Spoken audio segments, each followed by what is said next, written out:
aš kažkaip šiandien buvau numačiusi... Jūs savo, teisingai. Buvau numačiusi mamytę, nes dabar iš tikrųjų labai jau netoli reikia tos mamyčių šventės po Velykų. Tai vat šitą eilėraštį. Mamyte, tau švelniai tariu, gana jau pailsėki, nebedirbki. Atėjo šventė nuostabiai graži. Šiandien yra mamyčių šventė. Tave šukeliams sušukuosiu ir netgi staigmeną paruošiu. Nubėgsiu greitai į laukus, parnešiu tau gėlių glėbius. Kai grįšiu, visą išbučiuosiu, kaip tik tai moku, išmiluosiu. Įseksiu tau į tavo plaukus, gražiausią žiedą daug nelaukus. Širdelė meilės tau pilna, nemoku žodžiais apsakyti. Mamytė mano mylima, laiminga noriu tave matyti. Čia yra daug tokių įvairių.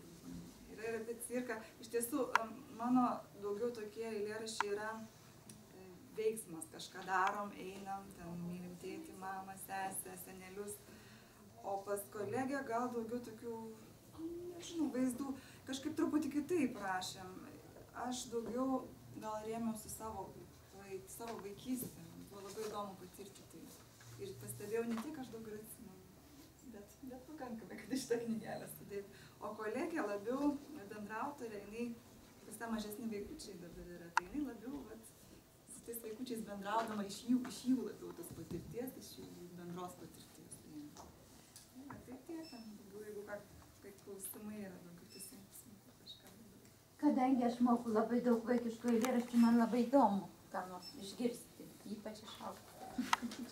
Norėjau pasakyti, kad Ingridos dvi dukros taip pat rašo eilėraščius ir mūsų knygelėse, poezijose yra įtraukti tie eilėraščiai. Ir kai klausiausi Ingridos, tai stilių net pajutau kai kurių mergaičių. Tai būtų, jeigu nežinotum, pagalvotum, kad čia dukrelės galbūt rašė šitus eilėraščius. Bet aš žinau, kad Ingrida iš kur rašo.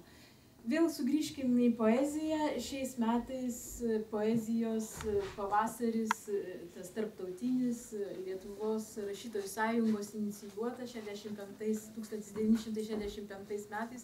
Šiais metais pažymės 50 poezijos pavasarių tarptautinių. Tai yra labai didelis, kaip sakyti, ir tikriausiai įnašas tą paukštę prisijaukinant įvairiuose Lietuvos kampeliuose ir Pilaitėje, ir pas mus jau būtų 12 poezijos pavasaris. Ir šie metai siejasi su Kristijono Donelaičio 300-osiomis gimimo metinėmis.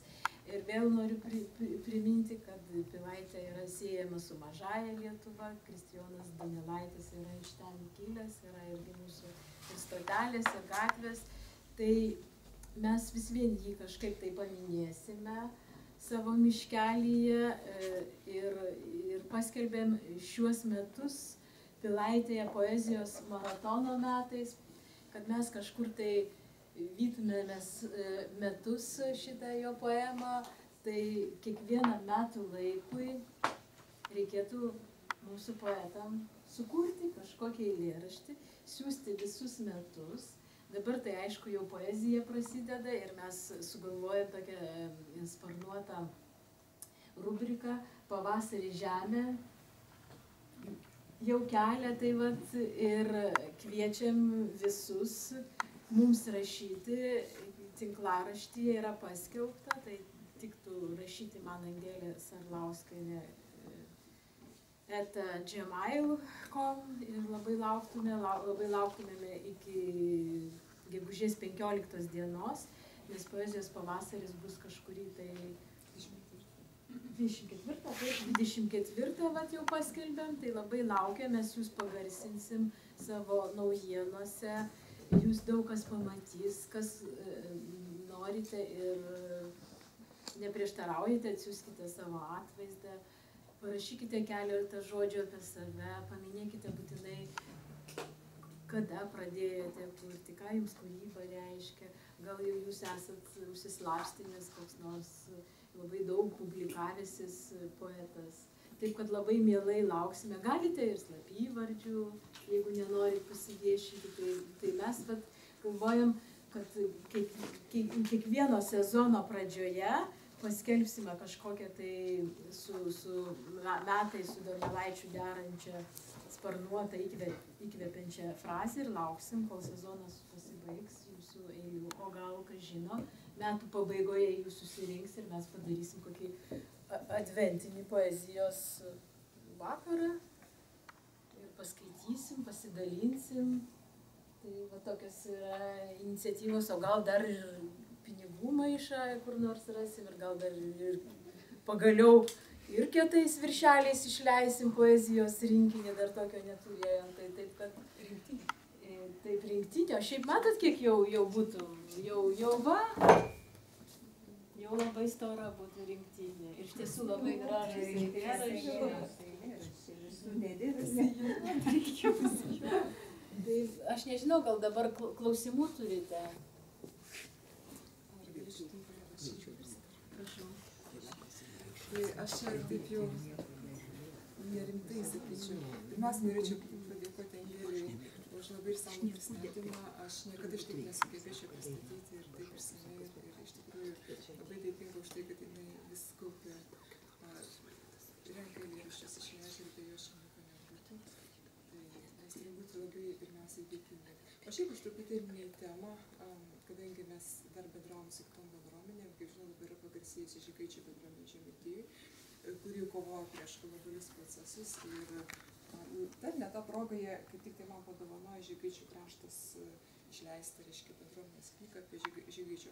Aš nespėjau perskaityti, nes negavau ir pavarčiau, bet man pasirodė, kad labai vertinga, surinkta labai daug medžiagos apie aplinkinius kaimus, kurie yra išnykę, apie ten gyvenusius žmonės, apie jų gyvenimo aprašymai, netgi folklorą čia yra, kuris man labai patiko.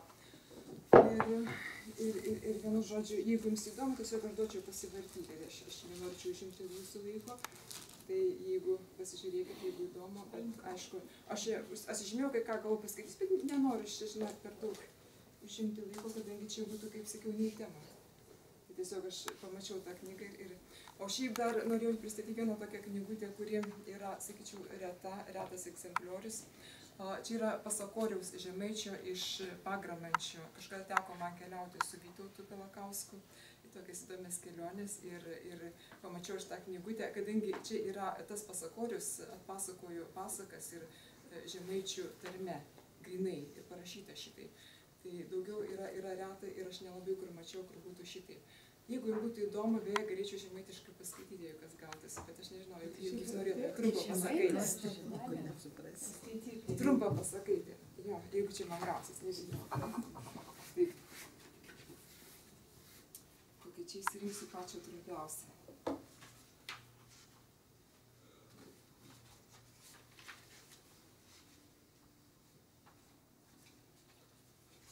Taip. Žydas sugėdino ūkininką.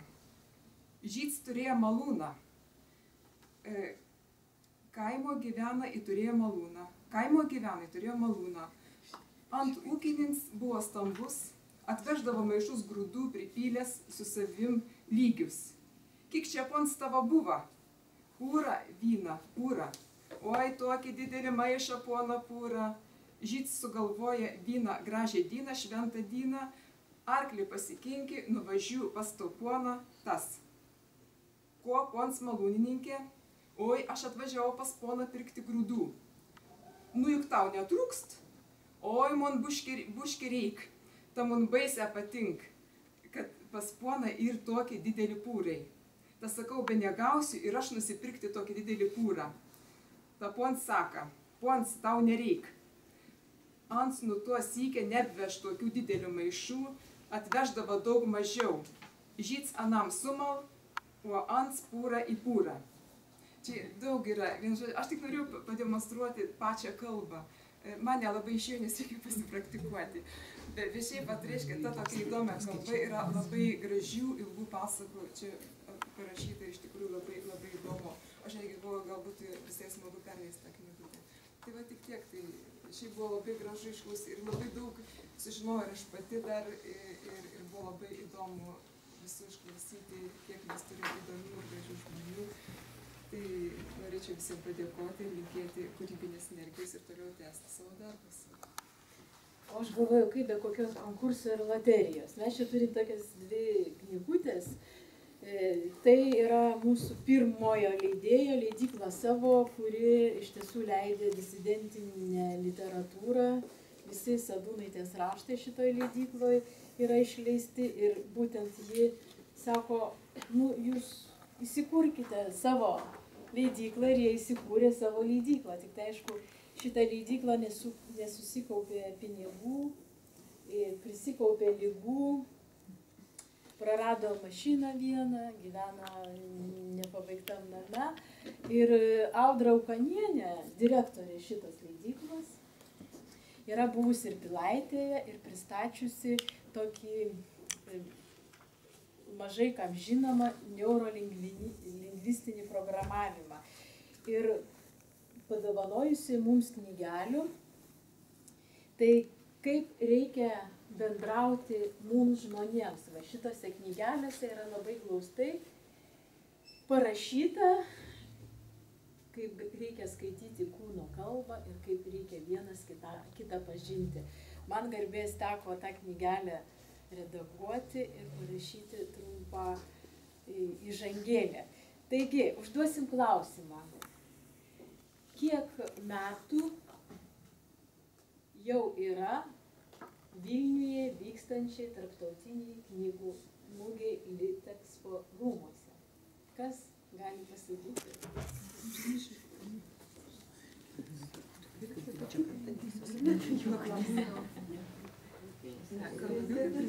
Kiek metų šiais metais buvo?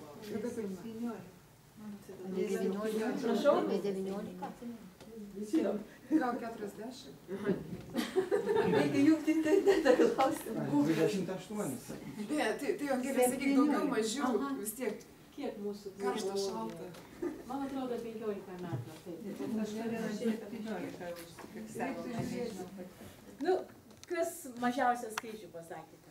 17 pasakė. Čia 17. Kas pasakė 17? Neturit šitos knygelės? Nu va. Dovanų gauti. O jūs sako 15. O mums reikia patikrinti. Tai va, gal gali bibliotekininkai patikrinti? Patikrinti. Aš buvau, žinokit, ir man pasirodė, kad 15, nes aš visuose buvau. Kiek tai buvo? Dovana už dovaną. O dabar, kiek, kuri Pilaitėje, kelinta Pilaitėje knygų mugė? Kas atsakė? Pirma. Prašau, Jurga, teikit. Pirma, tai tokia mūsų būtų. Nežinau, dabar Aušra, gal jūsų surezumuosit? Šiais metais 15. Nu, tai gerai, spėjau ir man padaugia. Tiesa, kas nors buvo mūsų spektaklį ir negavo ir norėtų, tai iš tiesų yra labai tokia surinkta visa informacija, tokia įdomesnė apie Mostovską. Teko 2 kartus dėl to važiuoti į Baltarusiją, tikriausiai ten 3 kartą, nes esu šitų laukų tyrinėtorės pakviesta. Sakė, aš atsakysiu jūsų visus klausimus, bet jūs turite dar kartą atvažiuoti, nes aš tada trumpai buvau. Tai ir bibliotekai paliksim, nes čia mes pradedam seriją ir iš tiesų yra gana įdomi rašytoja. Tai nežinau, kiek čia jums ar užteks tas prisiminimai iš tos mugės, tą lankstinuką. Ar turite? Va, padedu, padalinkite. O šiaip bibliotekai paskui dar paliksiu maišelį, nes gal tada dar pervaidinsim ir čia vietai programos yra, nes paskui žiūrovai lygina, kiek buvo meniškai viskas interpretuota ir kiek yra pagal šaltinius.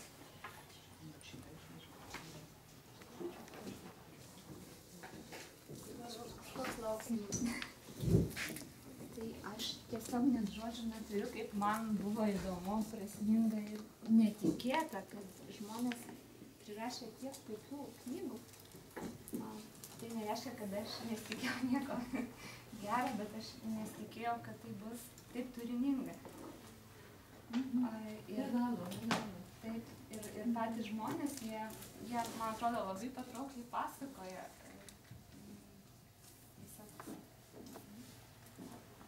Tie, kurie neatėjo, turi labai gailėtis. Tai ir noriu dar kartą padėkoti ir Jurga turbūt ir nuo Biparto taip pat prisideda prie šitą Bipartės. Noriu teikti jums atvirukų komplektus. Čia yra jau kaip ir tokie autoriniai. Jie atvirlaiškai, jos galima siųsti be loko. Čia yra ne vienas, 10, man atrodo, yra viename rinkinyje. Tai labai ačiū.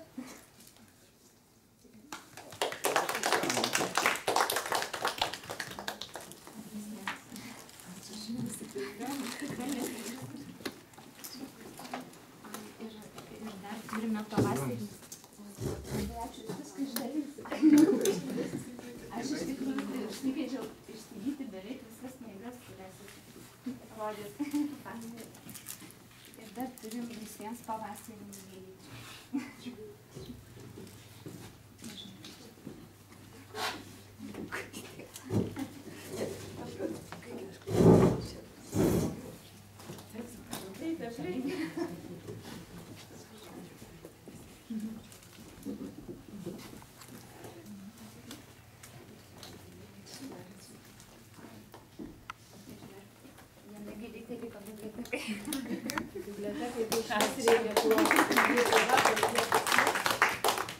Bibliotekai taip pat. Ačiū labai. Ypatingas ačiū Angelei, kuri turbūt nemiegojo naktį ir ruošėsi. Ir turbūt ne vieną naktį, nes pasiruošta buvo taip kaip rimtam, nežinau, seminarui. Džiaukitės, iš tiesų aš penktadalio neperskaičiau. Džiaukitės, būtumėt labai pavargę, bet aš jau tada. Aš tai kviečiu rytoj, ar ne? Taip, labai kviečiam rytoj ateiti į knygų mugę, bus Biparto patalpose, terasoje ir viduje. Lauke bus mugė pati, o viduje bus renginiai. O kur yra Biparto pastatas, žinot, ar ne? Vidūno iš Malinės gatvės sankirta. Ten netoli Rimi prekybos centro yra. Tenais, kur tas ant kolonų namas? Nu, rūmai, aš sakiau, Biparto. Mes vis einam pro šalį ir sakom, nu kas ten per namas? Pristatykit, kaip ir rasti, išieškot, nusakė maždaug rasti. Ir šuo pririštas mašina labai geras. Taip, jisai yra ten vienas svarbiausių dalyvių. Sarvų. Taip, labai draugiškas, pasitinka visus. Nepiktas. Nepiktas. Jo vardas Meška. Tai labai ačiū ir tikiuosi, kad gal bus dar tokių renginių ir panašių, nes tikrai reikia eiti ir kalbėti žmonėm, ką jūs darote, nes tai, ką darote, yra reikalinga, nuostabu ir stulbina. Gerąja prasme, tikrai. Net, man gėda, kad aš jūsų nepažinojau iki šiol. Tai va susipažinot dabar. Taip, Ir mes išgirdom apie tokių žmonių. jis gyvena visai šalia mūsų. Ne kažkur Kaune, Klaipėdoje, visai šalia mūsų. Ko mes nepastebime. Ir ką prarandam, nesidomėdami.